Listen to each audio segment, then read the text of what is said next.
Welcome back to the channel, guys. Today we are going to talk about my favorite lure to catch bass during the fall transition. We are in September here, Labor Day weekend. We're just hitting the end of August. It's starting to cool off. We got a couple cool days coming up, and then towards the end of September up here, these fish are really going to start feeding. They're especially going to start moving. However, they probably already started moving right now.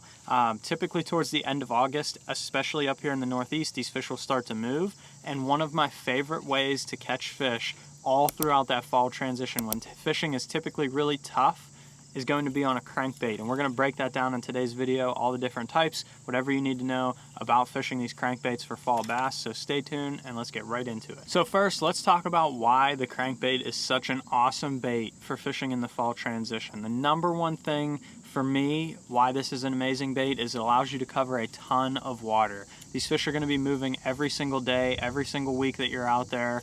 They're always looking for the shad, they're chasing bait, and specifically as the water temperatures change, they get colder, the thermocline breaks up, this fish can start to move around freely. They're going to move very quickly. They're going to be in different places all the time, and they're going to do that all the way up until about winter time. Once they settle down and pick their places, they're going to hang out for the rest of winter till spring rolls around and they start transitioning again. So this will allow me to catch a bunch of fish and cover a bunch of water to find those fish as they're moving around, rather than fishing a wacky worm or a jig or something like that. You're gonna have to fish really slowly. This allows me to cover a ton of water. The second thing that a crankbait does is it's highly variable in depth. So pretty much any depth of water these fish can live in. As I mentioned, that thermocline is going to break up. These fish have been living offshore throughout the month of August. They're going to start transitioning shallow. There's other ones that are going to stay offshore. They're going to start to scatter out a little bit. You can vary your depth with a crankbait with two different options. You can either change your actual crankbait and vary the depth that way. If you need to get some really different depth, you can go all the way up to like one of these C15s here and get some really deep diving crankbaits and get it down deep. You go to C20, C25, you can get down to almost 25 foot of water with a crankbait. Or you can take a crankbait that you love to throw, like this guy right here, this little Crush 50X. This goes about 3 or 4 foot deep, maybe 5 if you're lucky.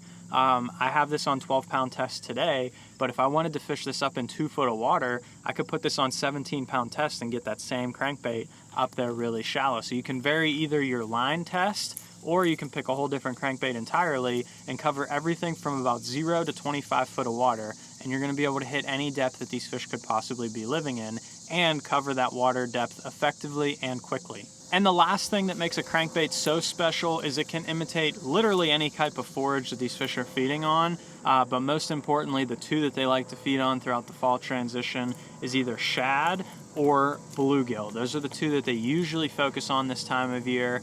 But they'll eat crawfish as well if they're around. They'll eat yellow perch, they'll eat crappie, they can eat any of that. And there's crankbaits that come in literally every color imaginable to be able to imitate those types of forage. So most importantly, they come in a ton of shad colors. You have natural shad colors like this. You have brighter shad colors like a citrus shad. You even have chrome colors that can really imitate shad while they're down there. And on a sunny day, that throws a lot of flash to be able to catch those fish.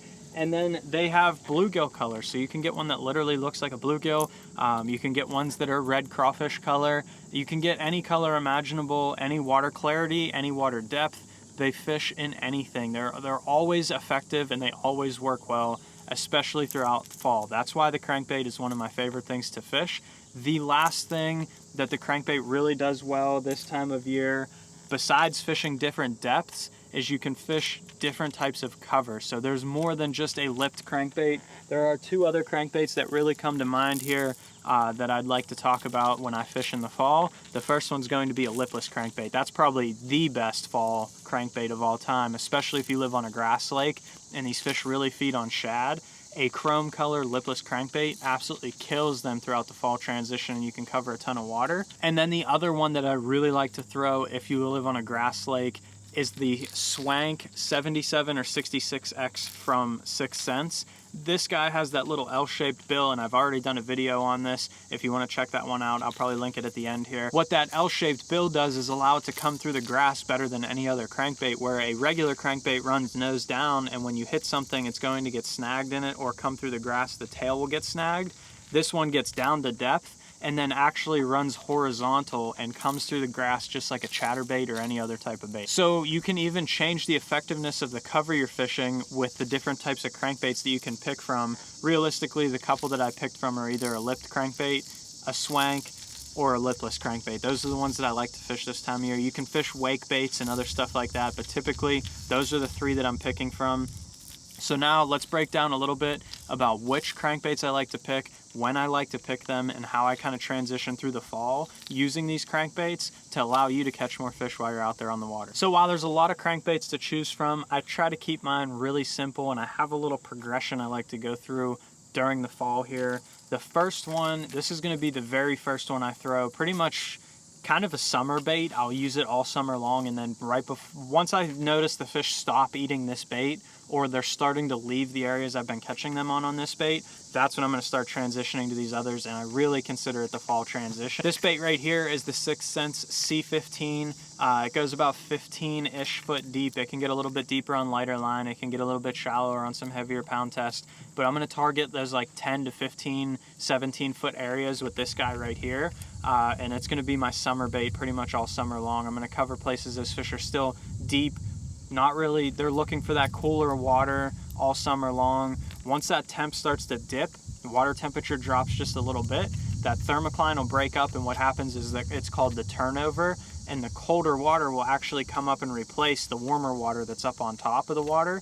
So the warmer water will actually be deeper, and those fish will start to move shallower because they're still going to chase that colder water. So once I'm done with this guy, my next couple picks are going to be still in that mid-depth category.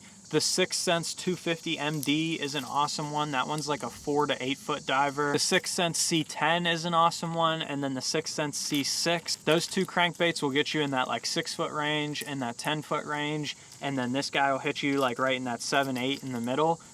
That's like a triple threat to me. I usually have all three of them tied on, and I'll vary my depth of water depending on where I'm at.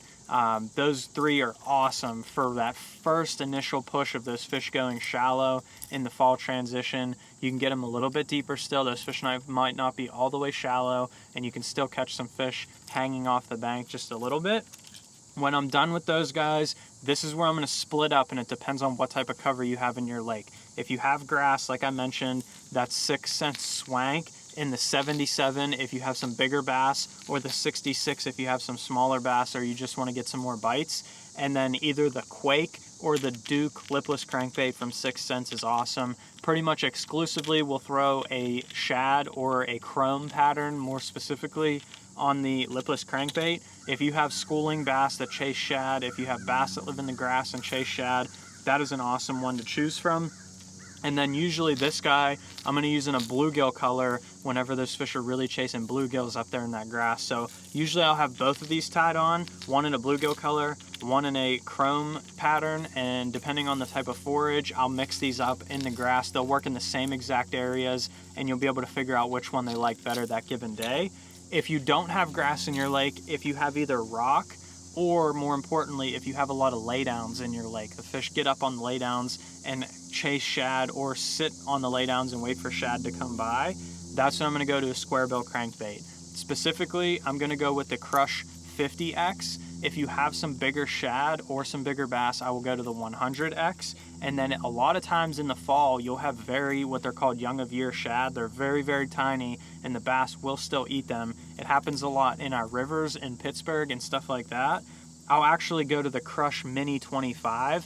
This thing is absolutely tiny, but it gets down to depth in like 3-4 foot of water, so you can cover those shallow laydowns and stuff like that. And you can put this on like 10 or 12 pound test. You got to be a little ginger with it. You will pull hooks on these fish. They have very small hooks, and you will also break fish off if they wrap you up in these laydowns, because you got to throw that lighter pound test to get this thing down. But if you have fish feeding on very small bait fish and for some reason you can't get them to eat that 50X, sometimes those fish get really keyed in on size. That's when I'll go to this 25X and really start to catch some fish doing that. And then as for color, I keep it really simple. It depends on your forage. Like I said, either chromes, bluegill colors. I'll use chartreuses if they're feeding on perch or the water's dirty. I'll use craw patterns if the water's dirty or they're feeding on crawfish. And then most used color is going to be something with a white base in it, just like this guy here. they're feeding on shad most often this time of year, so that's going to be the color that I like to go with. If you enjoyed today's video and you want to see more about that swank crankbait, that thing will absolutely catch them all fall long. You're going to want to throw that thing this year. Go and check this video out right here. And if you enjoyed today's video, hit that subscribe button down below. Make sure you leave a like. Thanks for watching.